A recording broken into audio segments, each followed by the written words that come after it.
那国民党总统参选人侯友宜，伊即马是去日本访问。伊昨昏去到日本头一站是去拜访东京的妈祖庙。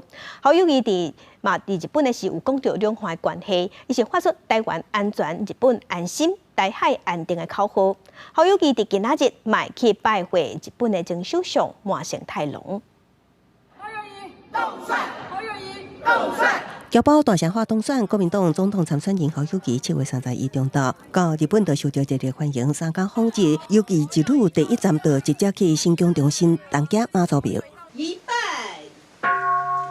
诚心参拜妈祖，侯友宜身边还有前驻日代表邦架台妈祖庙董事长詹德芬陪同。詹德芬更加直接讲，侯友宜是未来总统。不过当方问到会投票什么人，詹德芬都无讲啊。会参加。我最希望谁当选？我要选的那一天，那一票投下去那一次，我就会自己决定。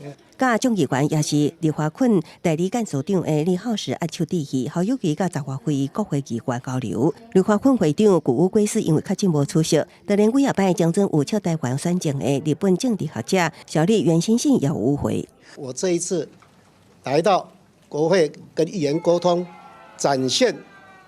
让台湾安全、日本安心，最重要台海安定。两岸情势紧张，侯友宜淡出台湾爱搬烟降低风险者，即摆防治未定限处理涉外事务能力。侯友宜也会甲日本前首相麻生太郎见面。记者综合报道。